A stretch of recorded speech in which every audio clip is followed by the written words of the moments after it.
Good evening student. अपन ने कल class में देखा था कि जो पाचन तंत्र है उनमें मुख्य अंग कौन से हैं, सहायक ग्रंथियां कौन से। इसमें अपन ने देखा अग्नाशय ग्रंथि का क्या कार्य होता है। अब देखते हैं अपन यकृत। अब क्या देखते हैं यकृत। यकृत ग्रंथि क्या होती है, कैसे क्या कार्य करती है, ये देखते हैं। सबसे पहले देखेंगे अपन यकृत। तो यहाँ से अच्छा क्वेश्चन पुटअप होता है कि यकृत क्या है। सबसे पहले तो शरीर की सबसे बड़ी ग्रंथि, शरीर की सबसे बड़ी ग्रंथि है, सबसे बड़ी ग्रंथि। ये डायरेक्ट 1 नंबर का क्वेश्चन आता है। शरीर की सबसे बड़ी ग्रंथि कौन है आपकी? यकृत। अब यकृत का कार्य क्या है, ये सहायक ग्रंथियों में अपन देख रहे हैं यकृत। तो यकृत का कार्य क्या है, देखो। पित्त लवण का निर्माण करना, पित्त लवण का निर्माण करना। तो यकृत का मुख्य कार्य हो गया पित्त लवण का निर्माण करना। पित्त लवण का निर्माण करता है यकृत और इकट्ठा कहाँ होता है आपका? पित्ताशय में। इकट्ठा कहाँ होगा आपका? पित्ताशय में। यही क्वेश्चन बच्चों को कंफ्यूज करता है। पित्त लवण का निर्माण होता है यकृत में और इकट्ठा होता है आपका पित्ताशय में। तो शरीर की सबसे बड़ी ग्रंथि है यकृत। पित्त लवण का निर्माण करती है और इकट्ठा होता है आपका पित्ताशय में। यकृत क्या होता है? आपके पालियों में बटा होता है। यकृत की जो संरचना देखी जाए तो यकृत क्या होता है? पालियों में बटा होता है। विभिन्न पालियां पाई जाती है पालियों में, जिसको लोब भी बोल सकते हैं। 2 पालियों में बटा होता है, जिसको बोलते हैं लेफ्ट पाली और राइट, दाई और बाई, दाई पाली और बाई पाली। आपके इससे ज्यादा इसकी डिटेल से है नहीं कि यकृत का क्या और क्या रोल है। तो आपके क्या है, यकृत का मेन कार्य है यकृत पालियों में बटा होते हैं। यकृत अपन ने देखा कि मुख्य पाचक ग्रंथि क्या होती है आपकी? यकृत होती है, ठीक है। इसके अलावा कौन कौन सी ग्रंथियां हैं जो आपके पाचन में सहायता करती है? सबसे पहले देखते हैं लार ग्रंथियां। लार ग्रंथियां ये कैसे पाचन में सहायता करती है? अब देखो अपन इनको इस तरीके से अध्ययन करेंगे, एक टेबल बना के अध्ययन कर सकते हैं। लार ग्रंथियों का स्त्राव या स्त्राव लिख लो आप यहाँ, स्त्राव। एंजाइम, कौन कौन से एंजाइम इनके द्वारा स्त्रावित होंगे? कौन कौन से एंजाइम? इनका कार्य, इनका कार्य क्या होता है इन एंजाइमों का, और कौन से अंग पे कार्य करते हैं? यहाँ आ जाएगा आपका। तो इसको अच्छे से समझ लेना, इसमें बहुत अच्छे अच्छे क्वेश्चन पुटअप होते हैं। सबसे पहले है आपकी लार ग्रंथियां। लार ग्रंथियां कहाँ होगी आपकी? मुख में होगी। लार ग्रंथियां कहाँ होगी आपकी? मुख में है। सबको पता है लार ग्रंथियां क्या होती है? मुख में। ये एंजाइम स्त्रावित करती है टाइलिन या एमाइलेज, टाइलिन या एमाइलेज। ये इंपॉर्टेंट चीज है। लार ग्रंथि कहाँ होगी आपकी? मुख में होगी और क्या करेगी? टाइलिन या एमाइलेज का स्त्रावण करेगी। अब इंपॉर्टेंट चीज ये है कि ये एमाइलेज या टाइलिन क्या करेगा? पॉलीसेकेराइड, पॉलीसेकेराइड मतलब कार्बोहाइड्रेट। पॉलीसेकेराइड को किस में तोड़ेगा? Monosaccharide, monosaccharide. पॉलीसेकेराइड को किस में तोड़ेगा? आपका मोनोसेकेराइड में।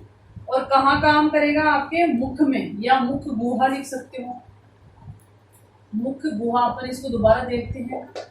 देखो कह क्या रहा है, लार ग्रंथियां जो कहाँ उपस्थित होती है? आपके मुख में उपस्थित होती है। लार ग्रंथियों का मुख्य कार्य क्या होता है? लार का स्त्रावण करना। लार में होता है टाइलिन एंजाइम या एमाइलेज। ये क्या करता? पॉलीसेकेराइड, जो भी कार्बोहाइड्रेट आपने खाया उसको किसमें तोड़ देगा? मोनोसेकेराइड, मतलब सिंपल अणुओं में तोड़ देगा। डाइजेशन या पाचन का मतलब ही यही है। और ये क्रिया कहाँ होगी? आपके मुख गुहा में। तो कार्बोहाइड्रेट का पाचन मुख में ही शुरू हो जाता है। यहाँ से अच्छा क्वेश्चन बन रहा है, कार्बोहाइड्रेट का पाचन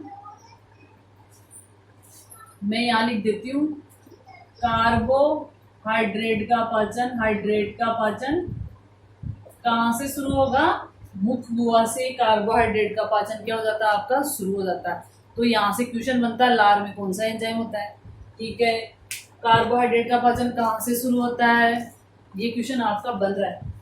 अब लार ग्रंथियों के बाद में चलते हैं अपन, आमाशय क्या स्रावित करता है? आमाशय, आमाशय क्या स्रावित करता है? तो आमाशय स्रावित करता है जठर रस। आमाशय क्या स्रावित करेगा आपका? जठर रस। आमाशय का स्राव क्या है आपका? जठर रस। अब जठर रस में कौन कौन से एंजाइम होते हैं वो वेरी वेरी इंपॉर्टेंट। पेप्सिन, जठर रस में एक तो होगा आपका पेप्सिन और दूसरा होगा आपका रेनिन। पहला होगा आपका पेप्सिन और दूसरा क्या होगा आपका रेनिन। मैंने क्या कहा कि जो आमाशय होता है वो जठर रस का स्रावन करेगा और उसमें दो एंजाइम होते हैं, पेप्सिन और रेनिन। पेप्सिन प्रोटीन पे कार्य करता है, पेप्सिन क्या करेगा आपका? प्रोटीन पे कार्य करेगा। रेनिन क्या करेगा? दूध की प्रोटीन होती है केसीन, केसीन को किस में बदलेगा? पैरा केसीन में, सिंपल में तोड़ देगा। और ये प्रोटीन को पेप्टाइड में तोड़ देगा। ये प्रोटीन को कहाँ तोड़ देगा आपका? पेप्टाइड में। और ये कार्य कहाँ होंगे आपके? आमाशय में। अब इसको समझो आप एक बार डिटेल से समझो।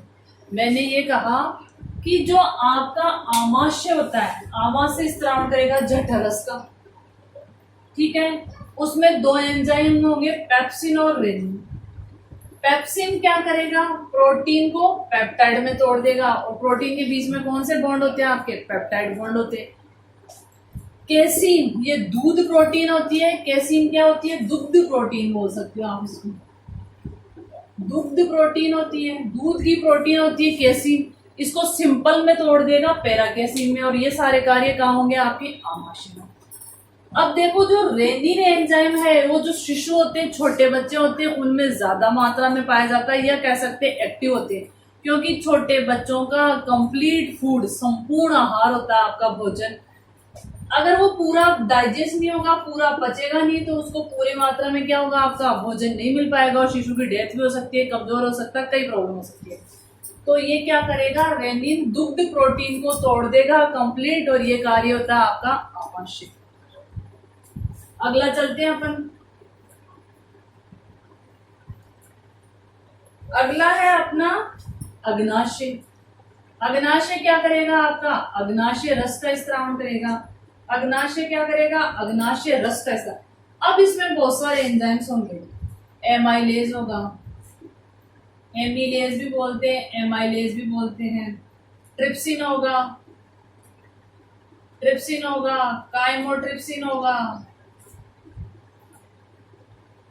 काइमोट्रिप्सिन होगा, trypsin, chymotrypsin, amylase, lipase, nuclease. Nuclease सबसे ज्यादा रस का स्रावन होता है अग्नाशय से, जिसको अग्नाशय रस बोलते हैं। इसमें एमाइलेज होगा, ये किस पे कार्य करेगा? आपके स्टार्च पे, स्टार्च, एमिलेज बोलते हैं। स्टार्च को किसमें तोड़ देगा? आपके माल्टोज में। ट्रिप्सिन क्या करेगा? प्रोटीन को पेप्टाइड में, प्रोटीन को पेप्टाइड में तोड़ देगा। काइमोट्रिप्सिन, ये भी प्रोटीन को पेप्टाइड में। लाइपेज, लाइपेज वसा को किसमें तोड़ देगा? वसा को मोनोग्लिसरेडियाइड में, मोनोग्लिसरेडियाइड, ग्लिसराइड, मोनोग्लिसराइड में। न्यूक्लियस, डीएनए व आरएनए को किसमें तोड़ देगा? आपके पॉलीन्यूक्लियोटाइड में, या कह सकते हो आपके न्यूक्लियोटाइड में, न्यूक्लियोटाइड में। और ये सारे कार्य कहाँ होते हैं? आपके छोटी आंत में। देख लो आप, छोटी आंत में सब, तभी क्या होता है? सबसे ज्यादा पाचन कहाँ होता है? आपके छोटे आंत। इसको समझाओ। अग्नाशय रस, एमिलेज, ट्रिप्सिन, काइमोट्रिप्सिन, लाइपेज और न्यूक्लियस, ये विभिन्न प्रकार के एंजाइम क्या करता है? स्त्रावित करता है। अब एमाइलेज क्या करेगा? स्टार्च, जो क्या है? पादपों का संचित खाद्य पदार्थ है, इसको किसमें तोड़ देगा? माल्टोज, जो चीनी है, शुगर है, शर्करा है। ट्रिप्सिन प्रोटीन को पेप्टाइड में, प्रोटीन में पेप्टाइड बॉन्ड पाए जाते हैं तो उनको तोड़ देगा तो इजी हो जाएंगे। काइमोट्रिप्सिन भी। लाइपेज, वसा को मोनोग्लिसराइड में, लाइपेज वसा का मोनोग्लिसराइड में तोड़ देता है, या वसा का पायसीकरण। एक शब्द यूज कर रही हूं मैं, पायसीकरण, पायसीकरण या इमल्सिफिकेशन। अगर वसा को, ये देखो डायग्राम देखो, वसा को, ये सपोज आपके ये वसा यानी तेल या घी, ये इतनी बड़ी बूंद है, इसको छोटी छोटी बूंदों में तोड़ देना। वसा को छोटी छोटी बूंदों में तोड़ देना, इसको क्या बोलते हैं? पायसीकरण या इमल्सिफिकेशन। तो लाइपेज वो एंजाइम है जो वसा को छोटे छोटे अणुओं में तोड़ देता है, छोटे छोटे टुकड़ों में तोड़ देता है, जिससे वसा को पचाना आसान हो जाता है। और यह क्रिया क्या कहलाती है? आपकी पायसीकरण या वसा का इमल्सिफिकेशन। और कौन करता है? आपका लाइपेज। अब है न्यूक्लियस, न्यूक्लिएज मतलब न्यूक्लिक का मतलब डीएनए या आरएनए, न्यूक्लिक अम्ल। तो न्यूक्लिक अम्लों को न्यूक्लियोटाइड्स में तोड़ दे, क्योंकि न्यूक्लिक अम्ल किससे बने होते हैं? न्यूक्लियोटाइड, न्यूक्लियोटाइड मिलके बनाते हैं पॉलीन्यूक्लियोटाइड, और पॉलीन्यूक्लियोटाइड मिलके बनाते हैं डीएनए या आरएनए। तो डीएनए और आरएनए क्या करता है? आपको न्यूक्लियस एंजाइम उनको सिंपल पॉलीपेप्टाइड में तोड़। इसके अलावा जहां भी एएससी लग गया, एज लग गया, किसी के आगे भी एज लग गया, तो वो क्या हो जाता है? आपका वो क्या हो जाता है? आपका एंजाइम हो जाता है। वो क्या हो जाता है? आपका एंजाइम होता है। पायसीकरण करता है, या ये कह सकते हैं ये कार्य अपन ने देखे। अब देखते हैं यकृत। यकृत क्या करता है? पित्त लवण का स्त्रावण करता है। और पित्त लवण ही वो लवण है जिसमें कोई एंजाइम नहीं होते, पर वसा को क्या करता है? वशीय अम्लों में तोड़ देता है, जिससे इसका पाचन आसानी से हो सकता है। और ये कार्य कहाँ होता है? आपके छोटे आंत में। बाकी अपन कल देखेंगे। Thank you.